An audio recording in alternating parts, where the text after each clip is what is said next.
मुख्यमंत्री वो होते हैं जो लोगों से चुन करके आते हैं। चौधरी ओम प्रकाश चौटाला जी को लोगों ने चुन करके भेजा था।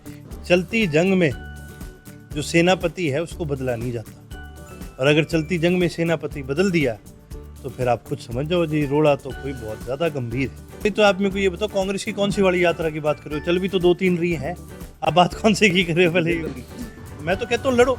मैं तो राव इंद्रजीत जी को भी आपके माध्यम से कहना चाहूंगा, अगर बीजेपी इतनी माड़ी है तो फिर मत दो ना समर्थन, छोड़ो इसको। सियासी गलियारों में चर्चा है रानिया और डबवाली, दो में परिवार में मुकाबला रहेगा, चाहे यहाँ दादा पोता में मुकाबला हो चाहे वहाँ परिवार में हो। ये दो हॉट सीट बनी जा रही हैं। आज हमारे साथ हैं अर्जुन चौटाला। इंडियन नेशनल और बहुजन समाज पार्टी का गठबंधन होने के बाद प्रदेश के अंदर एक रैली अनाउंस की गई है जो चौधरी देवीलाल जी के जन्मदिन पर 25 सितंबर को होगी। उसका क्या स्वरूप रहेगा, उसी पर बात करते हैं अर्जुन चौटाला जी से। देखिए जी, हम हर साल बड़े चौधरी साहब का जो जन्मदिन है बड़े ही धूमधाम से एक रैली के रूप में मनाने का काम करते हैं। जितने भी उनकी विचारधारा के साथ जुड़े हुए लोग हैं, जिन्होंने उनकी विचारधारा में विश्वास रखा है, उन सभी को निमंत्रण होता है और सभी पहुंचने का भी काम करते हैं। और बड़ी खुशी है अब की बार इस 25 सितंबर को इनेलो और बहुजन समाज पार्टी हम दोनों मिलकर के इस रैली को मनाने का काम करेंगे और जननायक चौधरी देवीलाल जी की विचारधारा को, स्वर्गीय काशीराम जी की विचारधारा को इस पूरे प्रदेश में ले जाने का हम काम करेंगे। तो क्या माने कि जैसे हर बार चौटाला साहब तीसरे मोर्चे की गठन करते आए हैं और पार्टियों को बुलाते आए हैं, तो इस बार और लोगों को भी, राष्ट्रीय नेताओं को बुलाने की उम्मीद है? बिल्कुल है। इनविटेशन जैसे कि मैंने आपको बताया भी, जितने भी लोग जननायक चौधरी देवीलाल जी के साथ पहले के जुड़े हुए हैं या उनकी विचारधारा में विश्वास रखने वाले लोग हैं, उन सभी को न्योता जाता है और सभी पहुंचने का भी काम करते हैं। आज अर्जुन जी, प्रदेश में जो स्थिति है लॉ एंड ऑर्डर की, जो फिरौतियां मांगी जा रही हैं, सरेआम मर्डर हो रहे हैं, उस पर क्या कहेंगे? देखिए जी, मैं सबसे पहले तो इस सरकार की आपके मंच के जरिए पूरी तरह से पूर्ण रूप से निंदा करूंगा, क्योंकि लॉ एंड ऑर्डर जब खराब होता है उसके दो बड़े कारण माने जाते हैं। एक, बढ़ती बेरोजगारी। जब युवा के पास काम नहीं होता तो वो कहीं ना कहीं अपने रोजगार के लिए, अपने काम के लिए या कोई गलतफहमी में आके क्राइम की तरफ चले जाता है। और दूसरा सबसे बड़ा कारण होता है सरकार की नीयत। भाई, जहाँ सरकार की नीयत हो, जहाँ सरकार के जो मंत्री हैं, जो सरकार के जो मुख्यमंत्री हैं, जो अफसर हैं, अगर वो एक सख्ताई का रुख अपनाने का काम करें तो लॉ एंड ऑर्डर कभी खराब नहीं हो सकता। लेकिन इससे ज़्यादा क्या माड़ी चीज़ हो सकती है? ये तो जी, मैं आपको जो उदाहरण दे रहा हूँ ये तो हमारे साथ हुई भी। नफे सिंह राठी जी, उनको जान का जब खतरा था, उन्होंने निरंतर कई बार प्रदेश के जिले के प्रशासन को उन्होंने लेटर में तकात लिख के दिया कि भाई मेरी जान को खतरा है और मुझे प्रशासन से मदद की जरूरत है। प्रशासन ने एक बार उनकी सुनवाई नहीं करी। इसका कारण ये हुआ कि दिन दहाड़े उनकी हत्या कर दी गई। और उससे भी ज़्यादा दुख की बात यह है कि जब ये हुआ, ये पता है आज सबको, बहादुरगढ़ में तो आप जाओगे, बच्चे बच्चे को पता है कि ये कराने वाले कौन थे। ये बीजेपी के कैंडिडेट थे, बीजेपी के लोग थे। ये इन्वेस्टिगेशन में तक बात आ चुकी है, लेकिन उनके ऊपर किसी भी तरह की कार्रवाई नहीं करी जा रही। भाई, जिन लोगों का नाम आ जाता है कि भाई ये गोली चलवा रहे हैं, जो लोग इसके अंदर इन्वॉल्व है, जब उन पर इन्वेस्टिगेशन नहीं होगी, कार्रवाई नहीं होगी और वो लोग खुले बाहर घूमेंगे तो आम नागरिक बेचारा क्या करेगा?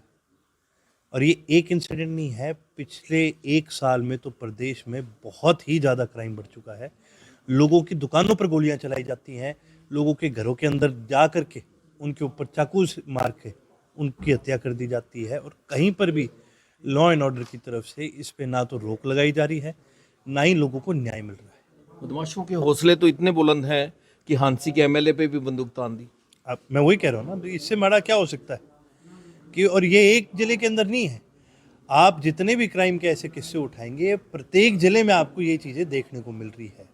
तो इसका मतलब यही मान के चलिए कि भाई, इसका मतलब जो प्रशासन है वो हर जगह पर नाकाम हो चुका है। और एक चीज़, आप सबसे बड़ी एक चीज़ देखो ना, ये बीजेपी वाले कहते हैं जी हमारे पास पुलिस वालों की कमी है। अरे तो लगाने तो तुमने ही है, मैं तो नहीं लगाऊंगा भाई, कोई और तो नहीं लगाएगा, लगाने तो इन्होंने ही है। क्यों नहीं भर्ती कर रहे? जब आपको पता है आपके पास पुलिस की कमी है, जब आपको पता है आपके पास इक्विपमेंट की कमी है, आप भर्ती क्यों नहीं कर रहे? सबसे बड़ा कारण ये है, इन लोगों की नीयत नहीं है।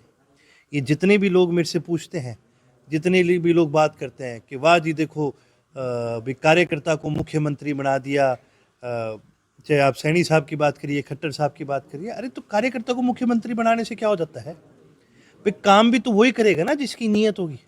आज आप सिर्फ पत्रकार हैं, तो आपने मेहनत करी होगी पत्रकार बनने के लिए, आपने पढ़ाई भी करी, आपने मेहनत भी करी, आप घूमे भी, आपने सारा कुछ करा, आपने संघर्ष करा, इसलिए जब आप पत्रकार बने आपको पता है कि भाई मैंने करना क्या है। जिन लोगों ने कभी घूमे ही नहीं, जिन लोगों ने कोई मेहनत ही नहीं करी, जिन लोगों ने कभी जनता के लिए कोई काम ही नहीं करा, आज आप उनको जनता का धनी बना के बिठा दोगे, उनको पता थोड़ी है काम क्या करना है, उनको पता थोड़ी है भी दिक्कतें क्या है। मुख्यमंत्री वो होते हैं जो लोगों से चुन करके आते हैं।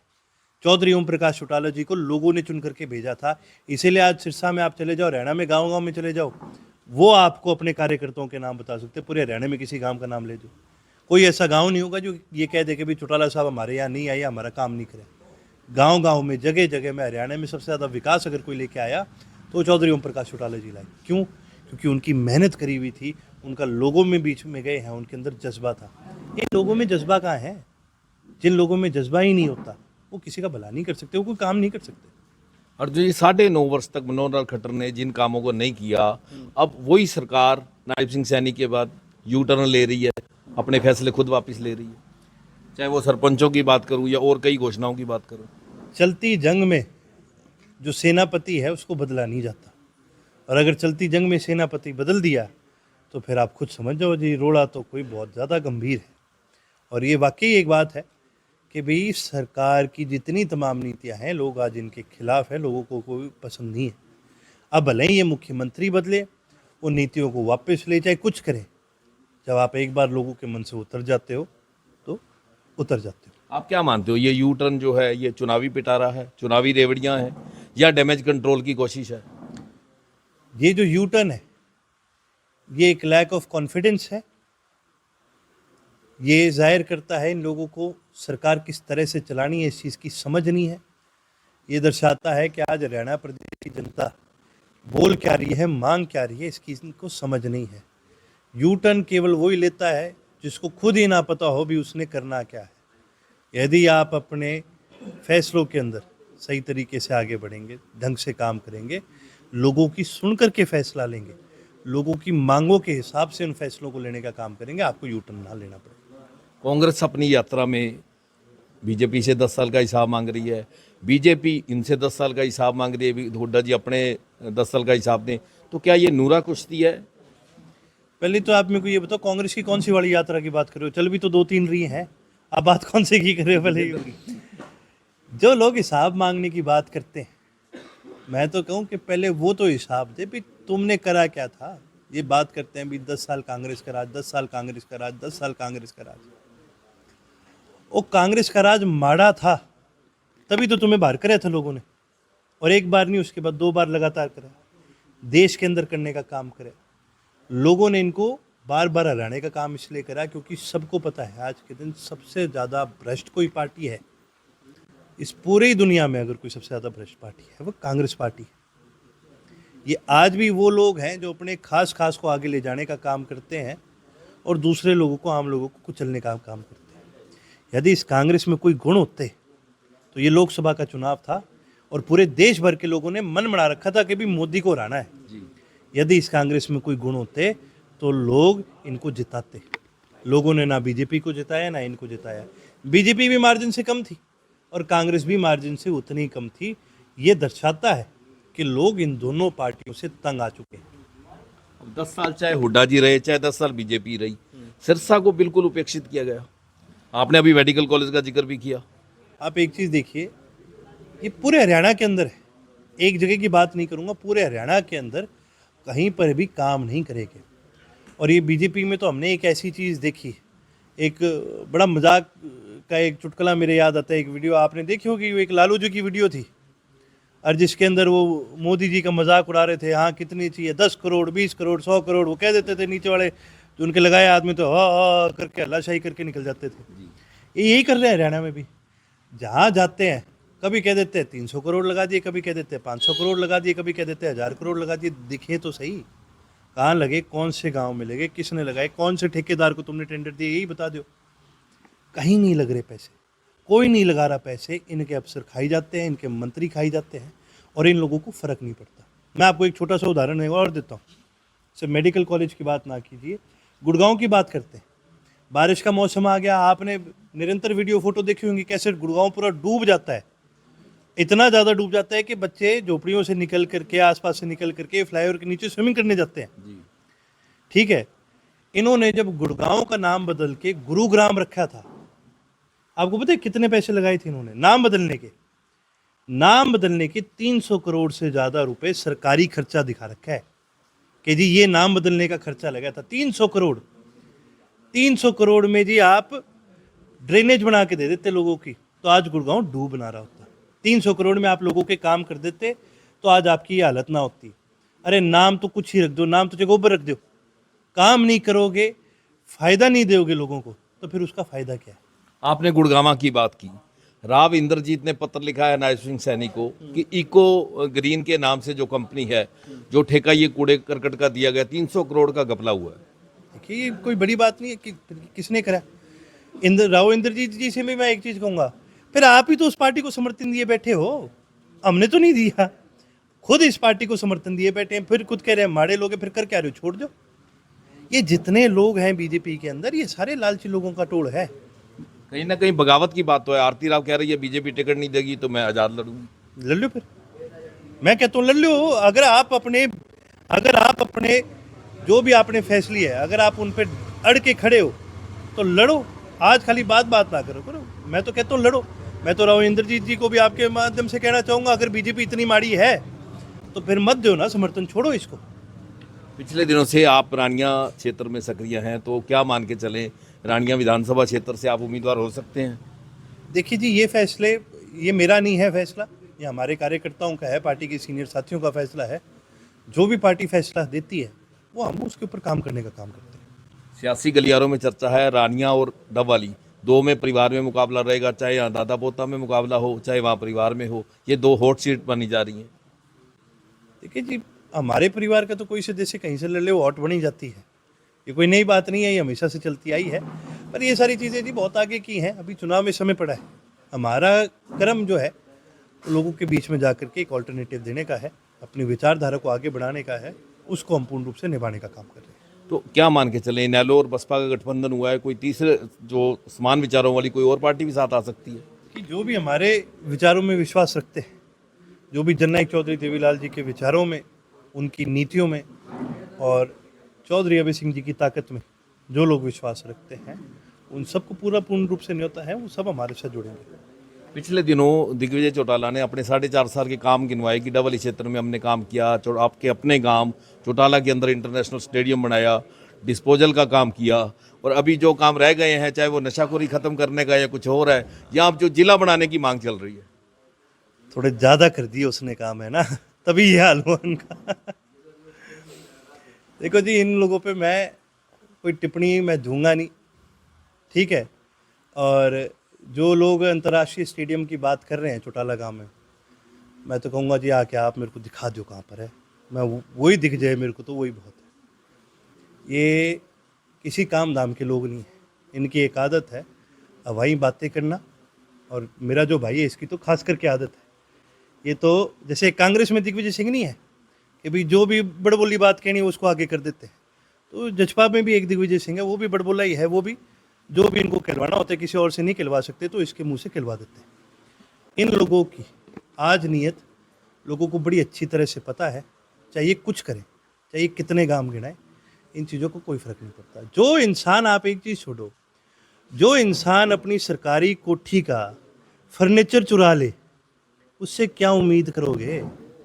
मैं खुल के ये बात कहता हूँ, जिस दिन इन्होंने सरकारी कोठी खाली करी थी, ये आज सबको पता है।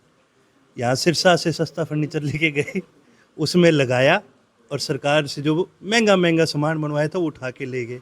ये चिंदी चोर हैं, ये क्या किसी का भला करेंगे? तो दुष्यंत तो अब भी दावा कर रहे हैं कि इस बार भी सत्ता का ताला भी हमारा होगा, चाबी भी हमारी होगी। इनका ताला तो ले गया कोई, और ये चाबी भी ज़्यादा दिन नहीं रहेगी। दावा भले ही वो कर ले, इनकी शुरू से आदत थी ये ना, बचपन में जब बच्चे खेलते नहीं है, कोई क्रिकेट खेलता है, कोई फुटबॉल खेलता है, दुष्यंत ना बचपन में मेरे को लगता है गुड़ियों के साथ ना सीएम खेला करता था। इसके दिमाग से वो चीज़ नहीं हटी।